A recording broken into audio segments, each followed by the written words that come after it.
So when it comes to the time when transport is released and people are urged to start traveling within the country, by the time in the address of 6th of this month, the President directed that there are directives that should be taken in place before the transport sector starts operating.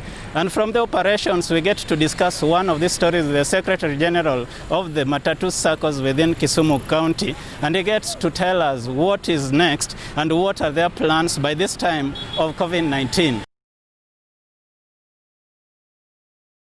I want to say that since the pandemic of coronavirus coming into our country, our industry has been affected seriously. You remember transport industry being pinpointed as one of the major ways of spreading the infection of the virus because of the use of the Matatus, by passengers touching the Matatu seats and the use of the legal currency, the Kenya shilling notes. The government of Kenya, through the Ministry of Health, had to put up with some conditions and regulations to curb and control the Matatu industry. One, our passengers were reduced to 60%, so that any vehicle carrying even 14 passengers was only allowed to have on board 8 passengers. Number two, most of the bus stops within this country of Kenya were closed down because of congestion within those areas which were spotted as public places. And again, the lockdown of vehicles plying our major cities, that is Mombasa and Nairobi, were also under cessation, that no vehicle could leave Nairobi or enter Mombasa, Nairobi, and Mandera.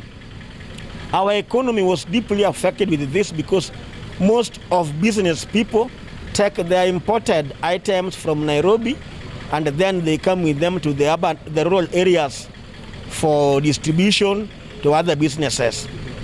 Most of businesses were closed down and even schools were closed down. So the need for public transport was reduced heavily. And this one highly affected the economy of the Matatu Transport Department. It is very painful to say that having reduced income has affected us in a very big way. Our staff had families to take care of, and they had an amount of money which was like their salaries either on monthly or daily basis, and they had money to the investors. This one, because of the few passengers we had and because of the low capacity we were to carry, the amount of money we were receiving went down by 50%.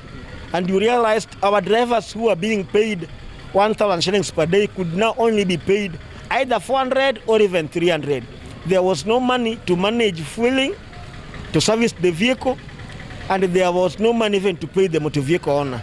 Our vehicles who are paying a target of 3,000 shillings went down to 1,000. Our buses plying some rural routes who were getting to up to the tune of 10,000 were reduced to either 2,000, 3,000, or sometimes even nil. Most of our vehicles are now parked at our doors because there is no money. And if we decide to wait until the time that we shall be getting profit, the public will suffer.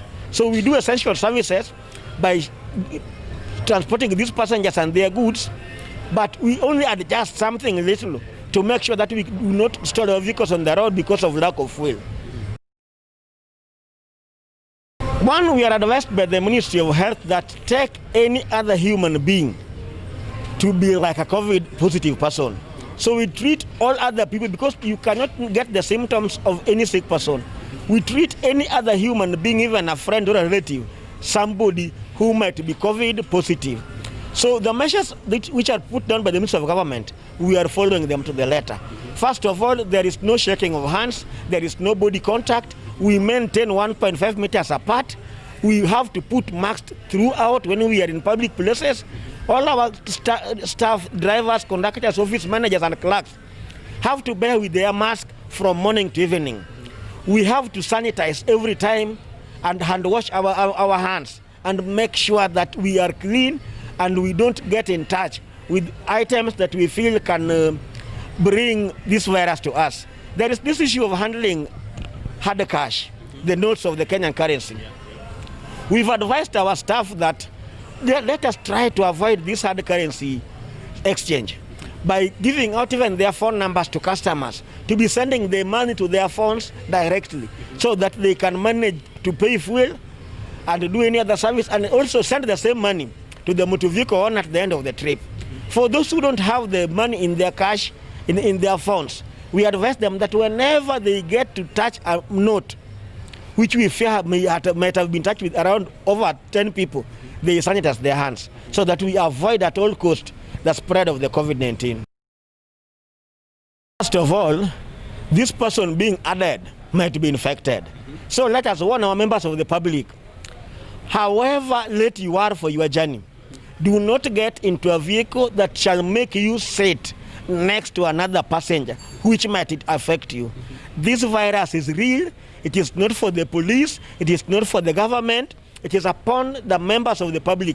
Just as our Excellency Uhuru Kenyatta said, we have to take action on our side and avoid being close to other members of the public.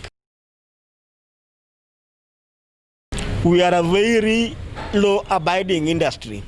When it was released out, most of our drivers have attended the nearest gazetted health facilities for the test.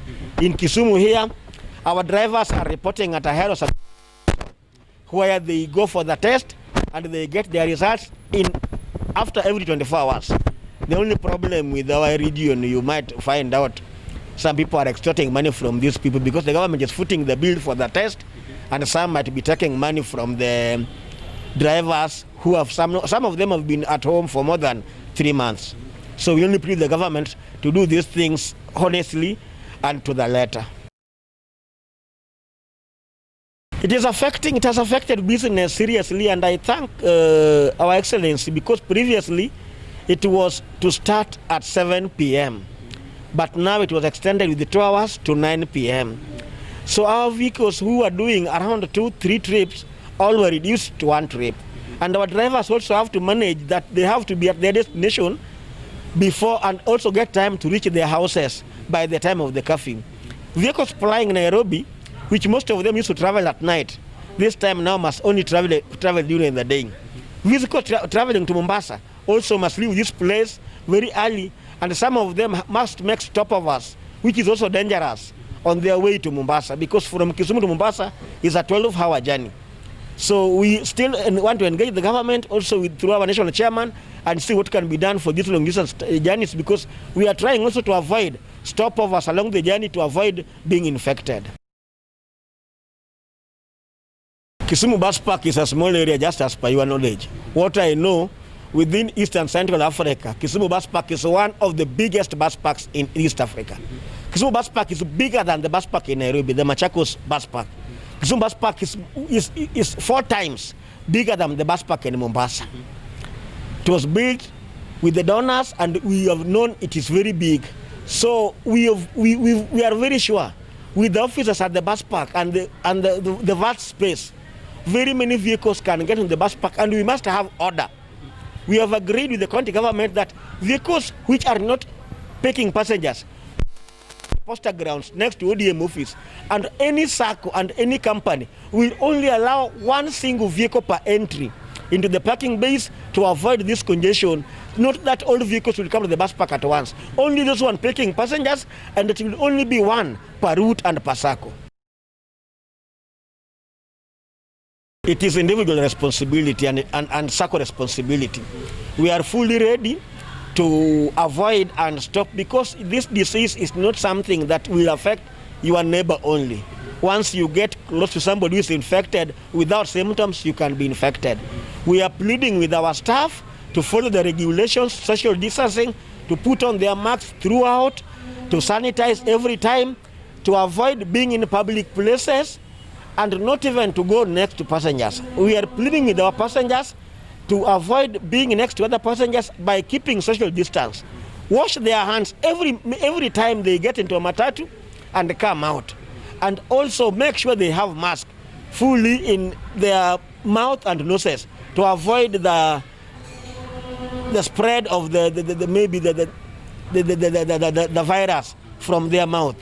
And also lastly, we are pleading with the county government of Kisumu to come out strongly and support the members of the public to avoid being infected by providing what they should be providing within the law. From this, we get to learn and know what are the effects and how has it been and what are the measures that are going to put in place to make sure that there is a stop in the spread of COVID-19 in the country.